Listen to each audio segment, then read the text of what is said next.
The sound of skin striking skin echoed through the Denny's. His open palm connected with her cheek, the crack silencing every conversation in the restaurant.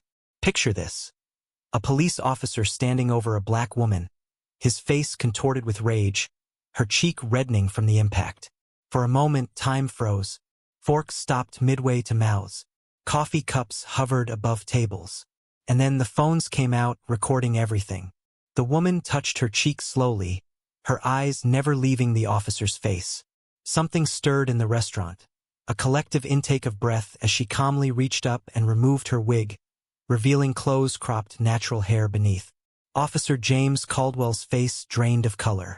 His mouth opened, but no words came out. The woman before him was no ordinary civilian.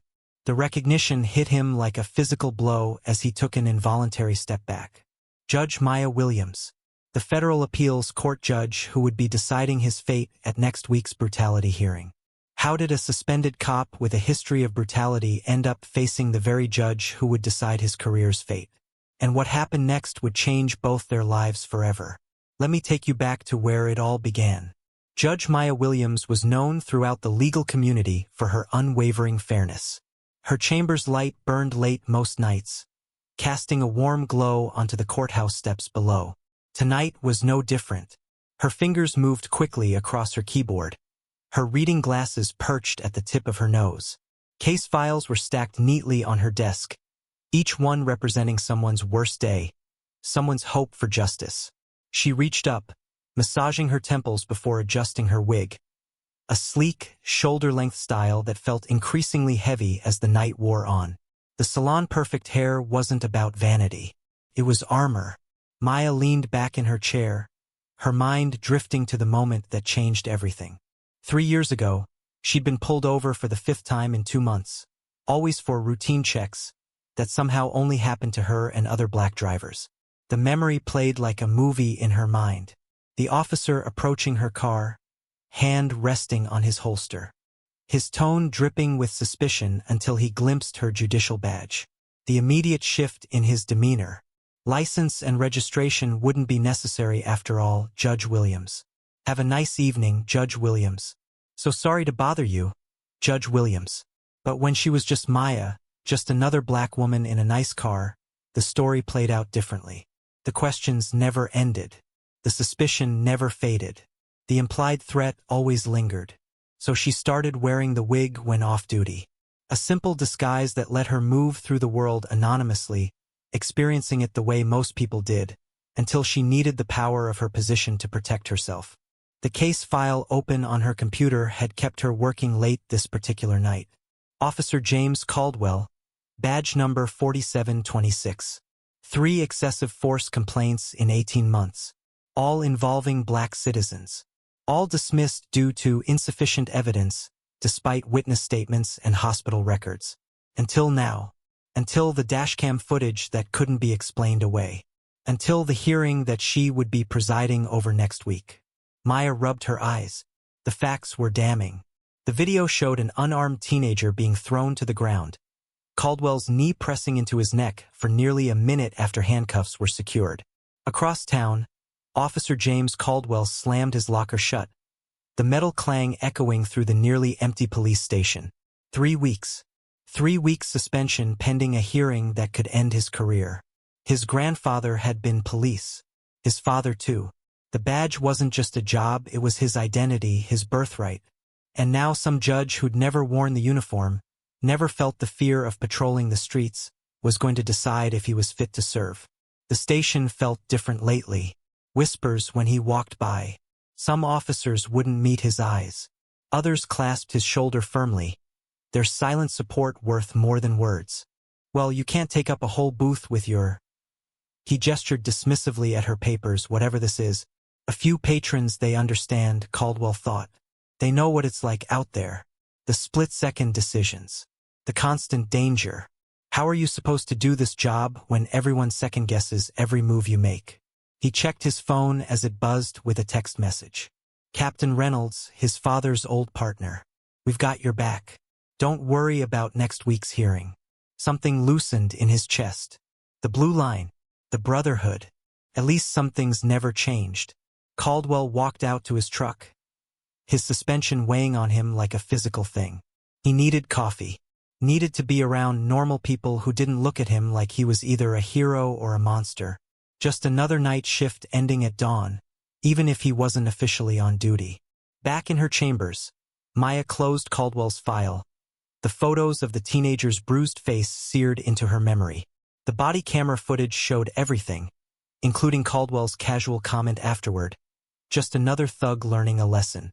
The police union was fighting hard for his reinstatement. The mayor had called her personally, just checking in on the case schedule, nothing improper. But the message was clear. Maya had received 3 death threats since being assigned to the case. Her email was flooded with messages calling her anti-police, a race baiter. Words she wouldn't repeat even in the privacy of her own mind. Have you ever witnessed discrimination and wished you could do something? Share your thoughts in the comments below. The judge knew what she risked by taking this case head-on. Any sign of bias, any slip during the hearing, and the appeals would drag on for years. The union lawyers would paint her as an activist rather than an impartial jurist. Her reputation for fairness, the thing she valued most in her professional life, would be questioned. But the footage didn't lie. The medical report didn't lie. And someone needed to ensure that justice was served, regardless of who wore a uniform and who didn't. Maya closed her laptop and gathered her belongings. The sun would be rising soon. She needed sleep. She needed breakfast. She needed to be sharp for the final preparations for the hearing. There was a Denny's on her way home, open all night, quiet in the early morning hours. The perfect place to review her notes one more time over coffee and eggs. She slipped her wig back on, checking her reflection in her office window. Judge Williams disappeared. Just Maya now. Just another black woman stopping for breakfast. Anonymous. Unremarkable. She couldn't know that Officer Caldwell had the same idea. That the Denny's near the courthouse was about to become the setting for a confrontation that would change both their lives forever. Maya gathered her files, tucking them into her leather messenger bag. The weight of the responsibility settled on her shoulders as she turned off her office light and headed out into the pre-dawn darkness. Just a quick breakfast, a chance to gather her thoughts, and then back to work ensuring that justice was served, regardless of who stood before her in the courtroom. The fluorescent lights of Denny's buzzed overhead, casting a harsh glow across the nearly empty restaurant. Maya sat alone in a corner booth, case documents spread before her, her coffee growing cold as she highlighted key passages from Caldwell's file. The bell above the door jingled. Maya didn't look up, too absorbed in her work to notice the man who entered. But he noticed her immediately. Officer Caldwell scanned the restaurant, his eyes narrowing when they landed on the black woman occupying an entire booth. His body tensed, shoulders squaring as he walked directly toward her table, bypassing the "please wait to be seated" sign. "Excuse me, ma'am," he said, the word "ma'am" dripping with condescension. "This table is reserved for paying customers who actually order food." Maya looked up slowly, her expression carefully neutral despite the immediate recognition flickering in her mind. She'd studied his face in photos in the body camera footage. But he didn't recognize her, not with the wig, not out of context. "I've ordered the Grand Slam," she replied evenly. "It's coming shortly." Caldwell's jaw tightened, a muscle twitching beneath the skin. The restaurant wasn't even busy. Several empty booths lined the wall. His irritation seemed to grow with her composure, with her refusal to be intimidated. At nearby tables glanced over, the tension in the air palpable. An elderly couple exchanged worried looks. A young man with glasses slowed his chewing, watching. Maya calmly gathered her documents into a neat pile, her movements unhurried. She could feel her heart rate increasing but kept her breathing steady, her expression unchanged. "I'm preparing for a case," she said. "I'll be done soon." "A case?" Caldwell snorted, looking around as if inviting others to join in his disbelief. "Right. And I'm the Attorney General." His hand slammed down on her documents, the sound making everyone jump. "Let me see some ID." Now, the restaurant grew quieter. The waitress behind the counter stopped wiping the surface, her cloth frozen mid-circle. Maya's eyes flashed, the first crack in her calm facade. I'm not driving. I'm sitting in a restaurant. You have no probable cause to demand identification. The veins in Caldwell's neck bulged, blue lines standing out against his reddening skin. He leaned in close, his voice dropping to a menacing whisper that somehow seemed louder than his previous words. Listen here, he hissed. I know your type, acting educated, playing victim when you're asked to follow simple rules. Maya's gaze dropped to his chest, to the nameplate that confirmed what she already knew. And I know your type too, Officer Caldwell, she replied, her eyes meeting his again. Something inside him snapped. Later, witnesses would describe it as seeing a switch flip. One moment he was standing there, the next his arm was in motion. The crack of his open palm against her cheek echoed through the suddenly silent restaurant. The sound hung in the air like a thunderclap, followed by gasps from every corner. Maya's head barely moved with the impact. She touched her cheek slowly, then straightened her shoulders. With deliberate calm that belied the adrenaline coursing through her veins, she reached up and removed her wig, revealing her close-cropped natural hair beneath. Caldwell's face drained of color as recognition dawned in his eyes. He took an involuntary step backward, stumbling slightly against the next table. Judge Williams, he stammered, his voice barely audible. I didn't. Judge Maya Williams, she corrected, rising to her full height. Of the Federal Appeals Court. The same judge who will be presiding over your brutality hearing next week.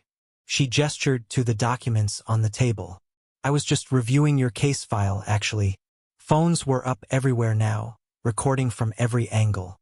The restaurant had gone completely silent except for the soft beep of a coffee maker finishing its cycle. You've just committed assault, Officer Caldwell, she continued, her voice steady despite the red mark blooming on her cheek. In front of at least 15 witnesses. And unlike your previous victims, I have the power to make sure you never wear that badge again. Caldwell's hand moved instinctively toward his holster, a movement Maya caught immediately. Behind him, the manager approached, his face ashen. Is everything okay here, Judge Williams? The manager asked, recognition and respect in his voice. Maya never broke eye contact with Caldwell. No, she said simply. But it will be. Officer Caldwell was just leaving. Caldwell stood frozen, his world collapsing around him.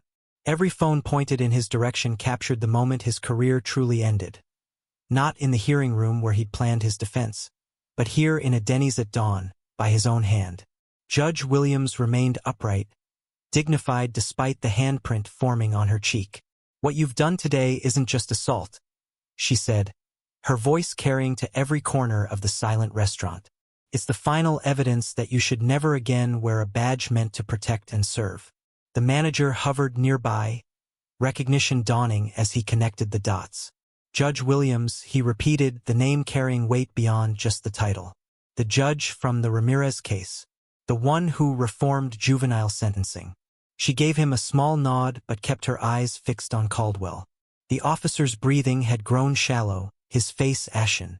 His right hand kept twitching toward his holster. Not reaching, just twitching, a nervous habit that felt far more threatening in this context. The patrons watched, mesmerized by the power shift. The man who had stormed in with such authority now seemed to shrink before their eyes. I'll escort you out, sir, the manager said, deliberately placing himself between Caldwell and the judge. Caldwell backed away, his eyes never leaving Maya's face. Something dangerous flickered in them, not just fear or anger, but a calculated assessment. For a moment it seemed he might say something more. Instead, he turned sharply and pushed through the door, the bell jingling with false cheerfulness at his exit. Only when the door closed did Maya allow herself to sit down again, straightening her documents with steady hands that betrayed none of the adrenaline coursing through her veins. Are you all right, Your Honor? Would you like me to call someone? The manager asked, concern etched across his features. I'm fine, thank you, she replied, though the sting on her cheek suggested otherwise. The waitress appeared with ice wrapped in a clean towel, offering it with a sympathetic nod. The restaurant slowly returned to its normal breakfast rhythm, though patrons kept glancing her way. Maya pressed the ice to her cheek, her mind racing through the implications. The hearing would need to be reassigned now. Her impartiality was compromised not by her actions but by his. Her phone buzzed against the table. A known number. She tapped the screen, expecting a message from the courthouse. Instead, 5 words glowed up at her. "Everyone has secrets, Your Honor." A second message followed. This was just the beginning. Not even federal judges are untouchable. Maya stared at the screen, her coffee growing cold beside the case file that now seemed more personal than professional. How did they have her private number? Who was they? Her gaze drifted to the documents, Caldwell's history, the witness statements, the dismissed complaints. This wasn't about one officer with anger issues. The text confirmed what she'd suspected reviewing the case files. Caldwell had protection, connections that reached higher than a police captain or union rep. Maya set down her phone, suddenly aware of all the eyes still watching her, all the phones that had recorded everything. Except for the text message. Except for the implication that someone powerful enough to access her private number was backing Caldwell. The ice numbed her cheek as her mind raced.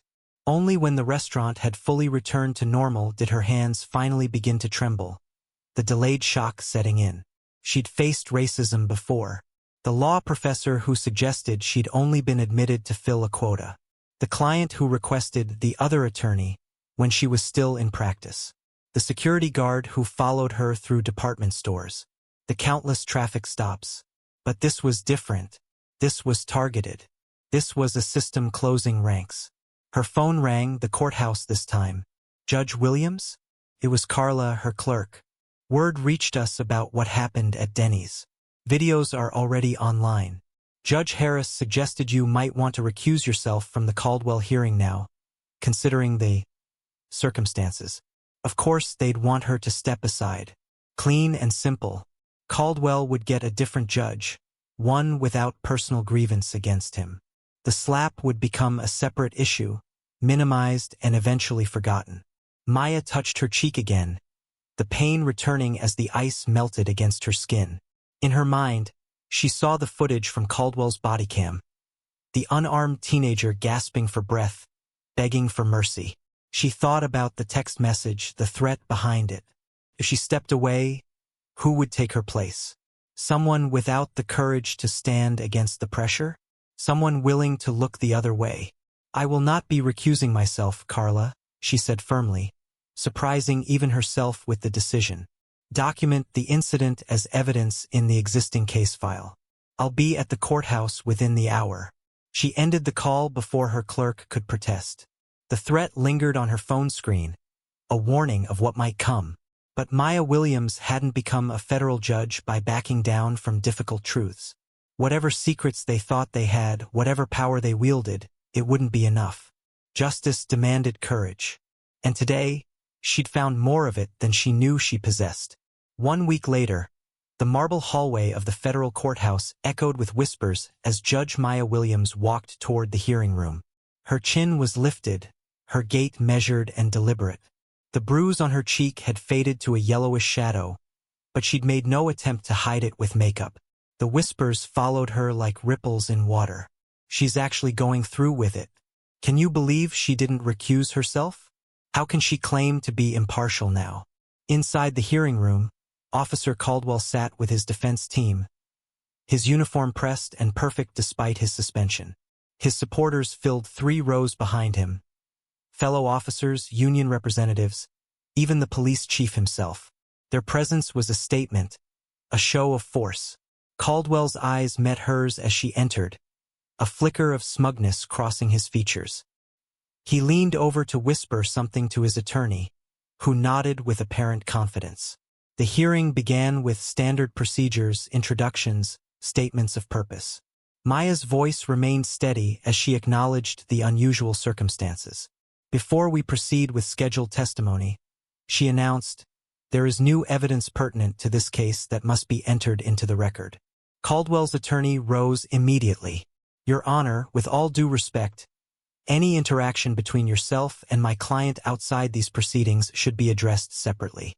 You should have recused yourself, and we reserve the right to appeal on those grounds." The hearing committee shifted uncomfortably in their seats. Maya had anticipated this.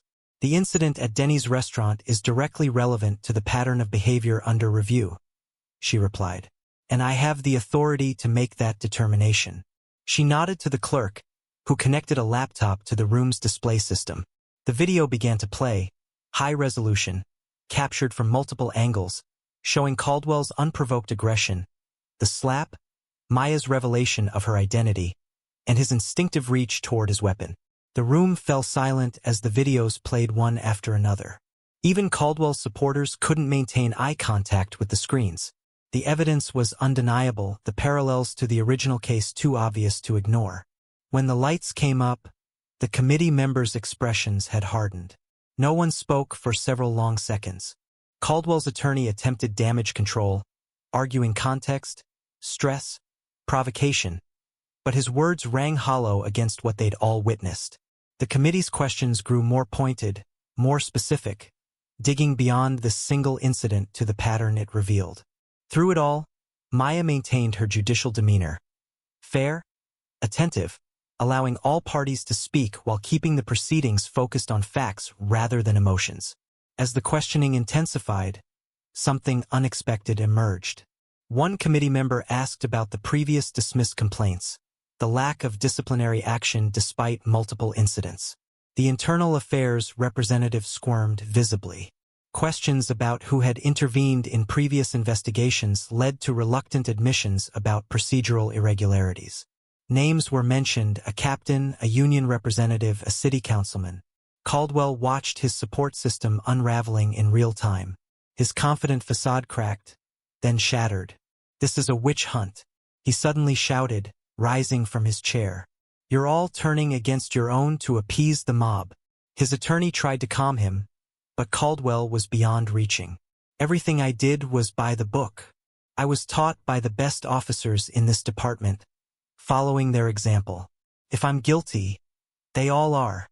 The outburst confirmed what the evidence suggested: not just one officer's misconduct, but a culture that encouraged and protected it. When the final verdict came 3 hours later, it was unanimous. Officer James Caldwell would be permanently removed from duty, his pension revoked. The findings referred to the district attorney for potential criminal charges. As Maya gathered her papers at the conclusion, her phone buzzed with another anonymous message. "This isn't over. The system is bigger than you." She looked up at the now empty chair where Caldwell had sat, at the supporters who had quickly disappeared once the outcome became clear. They were right about one thing: this wasn't over. It was just beginning. What would you have done in Judge Maya's position? Let me know if you would have recused yourself or stayed on the case despite the danger. 1 year later, Maya stood before a group of teenagers at the East Side Community Center, her natural hair grown out into a short, elegant style. "No wig today. These rights aren't abstract," she explained, gesturing to the presentation slide behind her. "They're your shield in everyday situations. When an officer asks to search your bag, your phone, your car, knowing when you can say no might be the difference between freedom and handcuffs." The students leaned forward, engaged by her direct approach. These weren't hypothetical scenarios for them. They were Tuesday afternoons, Saturday nights, daily realities. On the wall behind them hung a framed news article: "Williams Commission Recommendations Adopted. Police Reform Takes Center Stage." The commission she'd been asked to lead after the Caldwell case had uncovered exactly what she'd suspected: a network of protection and privilege that had allowed abuses to continue for years. After the session, Maya gathered her materials, catching a glimpse of herself in the reflection of a window. Sometimes she still wore the wig, a personal choice rather than a defense mechanism now. Sometimes she didn't. The freedom to choose felt like its own small victory. At a restaurant across town that evening, not Denny's, she hadn't been back, a uniformed officer approached her table. Her body tensed automatically, an old reflex. "Judge Williams?" the young officer said, maintaining a respectful distance. "I just wanted to thank you. Your work on the commission has changed how we're trained. It's making a difference." Maya nodded, studying his face for any sign of insincerity but finding none. "Thank you, officer," she replied. "That's good to hear." As he walked away, she reflected on how one moment of refusing to be intimidated had cascaded into real change. Not enough, not yet, but a beginning. The bruise on her cheek had long since faded, but its impact remained, in policy changes, in training reforms, in accountability measures that might prevent another Maya, another teenager with a knee on his neck, another victim without a judge's authority to protect them. Justice requires courage. It demands that someone stand firm when standing firm carries risk. Change always comes at a cost, but the price of silence is far higher. Maybe someday these confrontations won't be necessary. Maybe the next generation of officers will truly protect and serve all communities equally. Maybe the teenagers she'd just taught would find a world more just than the one she'd navigated. Until then, she would keep doing the work, one case at a time, one reform at a time, one moment of courage at a time. Because justice isn't just a word in law books. It's what happens when ordinary people refuse to be treated as less than human. And sometimes, justice begins with a simple act, like removing a wig and standing in your truth, regardless of the consequences.